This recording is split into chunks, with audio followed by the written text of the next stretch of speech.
Okay. Então, no dia 20 do mês de maio de 2016, na sede da Força Tarefa do Ministério Público Federal, na cidade de Curitiba, compareceu espontaneamente o senhor Aike Furken Batista, devidamente acompanhado por seus advogados, doutores Flávio Antônio Esteves Galdino, OAB 94605 Rio de Janeiro, Rafael Ferreira de Matos, OAB 91172 Rio de Janeiro, e Ari Littmanberger, OAB 81142 RJ, na presença dos procuradores da República, Dr. Robertson Henrique Pozobon, e minha, Júlio Carlos Mota Noronha, afirmou que desejava prestar depoimento no interesse de fatos investigados no âmbito da Operação Lava Jato.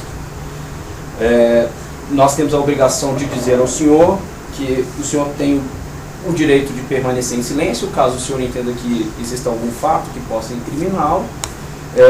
Este ato está sendo gravado nessa mídia audiovisual, de forma que o senhor fica à vontade para prestar os esclarecimentos que entender necessários. Perfeito. Feita essa introdução, eu pergunto aos advogados se gostariam de fazer alguma consideração inicial.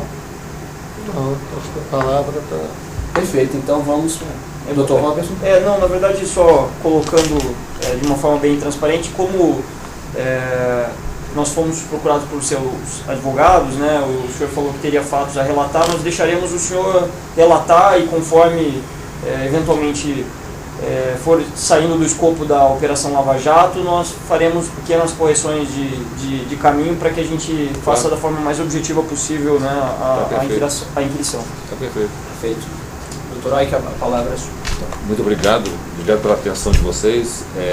O que eu vim esclarecer aqui, na verdade, não quero que de novo uma mídia errada proporcione dificuldades para a minha pessoa, porque eu já constatei que três mentiras repetidas 3 vezes na mídia acabam virando uma verdade.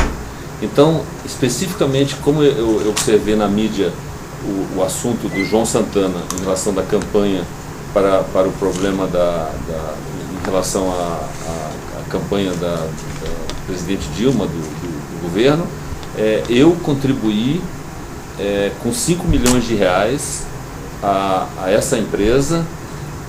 Isso foi em novembro. Desculpa, senhor, aqui é só para que constemos, né, qual empresa? Uma empresa minha no exterior contribuiu porque isso foi escolhido assim. No fundo, para nós tanto faria se fosse no Brasil ou fora. O pedido foi que fosse feito dessa maneira. Então foram pedidos. Eu fui a Brasília, numa de várias dos meus visitas a Brasília, para relatar sobre meus projetos, porque no fundo a gente era chamado por governadores, eu estava gastando 40 bilhões de dólares de recursos meus em projetos de infraestrutura no Brasil. Então todo mundo queria conversar com a gente. E eu ia esporadicamente a Brasília relatar sobre os projetos específicos. Então, numa dessas visitas que aconteceu precisamente no dia 1º de novembro de 2012, no gabinete do ministro Mantega, houve um pedido para que eu contribuísse para a campanha, para despesas, que a campanha já tinha passado, para despesas da campanha. Só desculpa lhe interromper, só para que a gente possa, tanto quanto possível, contextualizar, né? Então, essa reunião que o senhor citou, 1º de novembro de 2012, foi uma reunião que foi agendada a pedido do então ministro Mantega. O senhor solicitou essa pauta? Qual que era a pauta do dia? Não, a pauta era falar geral sobre os projetos, porque era um empresário grande que todo mundo queria conversar. Era assuntos em geral. Certo. Mas ele foi o então ministro que chamou o senhor, ou o senhor que solicitou essa reunião? Eu provavelmente nesse mesmo dia, e eu tenho que levantar minha agenda, mas eu posso mandar a agenda para os senhores, eu provavelmente eu fui ver outros ministros, eu não sei exatamente, mas eu sempre ia visitar vários ministros para mostrar como é que estava o andamento dos projetos do grupo. Certo. Tá? Pelo tamanho, como eu já expliquei. Ok. E aí o senhor esteve no gabinete do ministro da Fazenda, Guido Mantega. Guido Mantega, exato. Por favor. E aí foi me feito o pedido de contribuir para contas da campanha, porque a campanha já tinha terminado, para acertar as contas, num valor total de 5 milhões de reais. Eu não sei se foi um dia ou uma semana seguinte, a Mônica procurou a empresa, não diretamente a mim, porque eu não conheço ela, nunca sentei com ela, nem com o seu João Santana, mas ela... Mônica é a esposa do Santana, se você refere. A esposa, ela mesma. Ela veio e eu encaminhei, como sempre, para o meu advogado, que é responsável por isso. Talvez importante relatar que eu tenho uma lista, nós temos a lista das contribuições de campanha?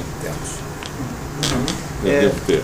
Então, como eu fazia sem, muito no espírito, está aqui, eu tenho aqui, muito no espírito assim, democrático, como meus projetos eram muito grandes, eu estava em todos os estados, se nós, quer dizer, achamos que temos uma democracia, eu participei praticamente em 2006 com o mesmo volume de recursos, R$1 milhão para o PT, para o PSDB, tudo isso aqui a gente pode deixar aqui, né?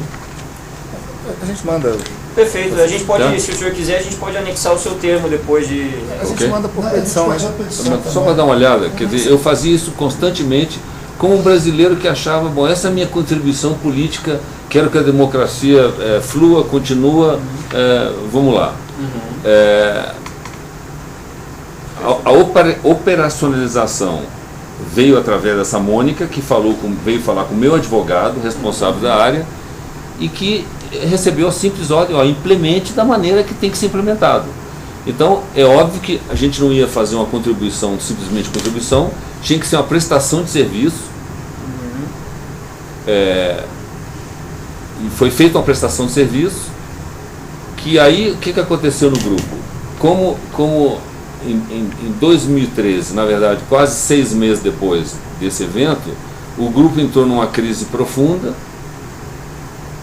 Nós, até a ajuda aqui do advogado Flávio, nós analisando todos os contratos feitos na companhia, nós fomos cobrar, cadê o serviço prestado em relação a esses 5 milhões de reais efetuados? Porque tem que ser num formato legal. Eu nunca contribuí. Só pedindo, antes do senhor aprofundar aí, senhor Aike, só para a gente poder contextualizar bem esse evento, né? A reunião que o senhor esteve no gabinete do ministro Mantega, o senhor estava presencialmente lá? Presencialmente. Havia mais alguém do seu grupo, do grupo que o senhor... Havia, mas ficaram fora da sala. A reunião foi só apenas o senhor e o ministro Guido Mantega? Isso, pelo que eu me lembro, sim. E aí, o senhor, esse foi o primeiro pedido? O senhor chegou à sala dele, ele pediu esses 5 milhões? Não. Se fala dos projetos em geral e houve uma pergunta, olha, na verdade, quando você está com um projeto desse vulto, um pedido do ministro, como é que faz? Então, eu costumava participar, e nesse ano, se vocês podem ver aí nos volumes, eu não havia contribuído com nada. Era 2012, final de 2012, pós-campanha, no fundo era para acertar contas de final de campanha. Então ele falou para o senhor que havia então débitos da campanha que precisavam ser saldados. Se eu pudesse colaborar. Ele chegou a dizer se era de campanha, na natureza da campanha? Não, até porque as pessoas tinham vergonha de me pedir essas coisas. Sabe, não é tão explícito assim. Ele não explicou, quero campanha de fulano de tal. O explícito veio quando a pessoa veio, não é certo? Então, a pessoa veio, tem um espaço aqui, tem uma abertura, aí veio a pessoa fisicamente, a Mônica, que eu não encontrei com ela no fundo veio diretamente falar com o meu advogado. Só um pouquinho antes disso, só para não perdermos a linha de raciocínio, e aí ele pediu que seria dinheiro para a campanha do Partido dos Trabalhadores. Isso. Tá. Isso. E aí ele falou, olha, o senhor assentiu com ele? Como é que foi? Não, aí no fundo todo mundo sabe como me procurar, né? Se você quiser me procurar, é fácil achar minha secretária. Eu acho que hoje no mundo, com 2, 3 telefonemas, você acha qualquer pessoa que você quer. Aí ele falou, Então, o senhor falou, entre em contato com a minha secretária, agenda uma reunião, ou ele falou, vou indicar... não sei especificar direto, só sei que é fácil me achar, né? No fundo as secretárias se conversam. Eu não sei se foi através da secretária, isso eu não sei especificar. O senhor deu uma sinalização para ele que a porta estava aberta, nesse sentido? Não foi bem assim, porque a gente se constrangido, pô. Você não quer pagar. Entendi. sabe, por que eu queria pagar isso? Você não quer pagar isso, tá certo? Não era um negócio... Se eu puder te lembrar, não sei se você pode interromper, só para deixar claro, várias dessas pessoas aqui que receberam doações do Ike, ele nunca viu. Ou seja, ele não procurou um político, eu posso falar no senador Gustavo Buarque, para dizer, senador, vou lhe ajudar e tal. Ele foi lá, fez uma doação e provavelmente o senador vai confirmar que ele nunca esteve com o Ike, o Ike nunca esteve com ele. Quer dizer, o Ike fez doações eleitorais de caráter republicano. Claro. Dessa vez, aí é melhor ele... Perfeito. E aí, então em seguida, o senhor falou 1º de novembro de 2012, o senhor falou que em seguida, quem foi tratar desse assunto, dessa A Mônica contribuição, Moura foi a apareceu no Mônica meu Moura. escritório e foi procurar meu advogado, chamado Flávio Godinho, e foi tratar, e aí instrumentalizar a operação. O Flávio Godinho era o advogado do Grupo EBX? Era né? o advogado do Grupo EBX. E ele já tinha a ordem do senhor para... Não, aí ele veio, como sempre, discutir comigo, faça isso da maneira que tem que ser feita, né? Da maneira 100% legal. Porque essa é a cultura da casa. Não, olha, entendo, quando você tem desse tamanho, você não quer fazer nada errado. Minha cultura é de fazer a coisa certa, tá certo? Claro. Então, aí você, como é que implementa? Aí, fala com o advogado da maneira correta. Aí, eu assinei, a remessa foi eu que assinei. Mas quem implementou a parte para ser 100% legalmente, juridicamente correta, foi o meu advogado. Tá, a remessa que o senhor diz, a remessa do que? De dinheiro? De dinheiro. Foi da conta pessoal do senhor ou do grupo? Essa foi Só foi uma de uma questão conta de fora, determinar, de uma né? empresa. Aí é o seguinte, foi de uma empresa controlada por uma empresa minha chamada Centennial, que remeteu, que tinha uma subsidiária chamada Golden Rock. Essa Golden Rock remeteu primeiramente o dinheiro para uma empresa, só pegar o nome da companhia, ela mandou o dinheiro direto para uma empresa chamada Polis. A Centennium. A Centennial mandou, via uma empresa chamada Golden Rock, minha também, tá? Certo. Mandou para Golden Rock. a Golden Rock, mandou inicialmente lá por dezembro para a empresa Polis, Certo. que foi o que a Mônica veio entregar os documentos. Olha, faça a transferência para essa empresa Polis. Esse dinheiro aí voltou para a companhia e teve algum problema para minha conta, e aí teve um problema. Estorno, assim como se fosse um estorno. Então, teve que voltar, porque hoje em dia, vocês sabem muito bem, se não tiver a papelada 100% correta, o dinheiro volta, não tem conversa. O dinheiro voltou para mim, e aí em seguida eles instrumentaram, foi abril? Em abril ela voltou para a Shell Bill, que é essa empresa que está aí na mídia, e uma das razões que a gente está aqui, que não quer explicar isso da maneira transparente,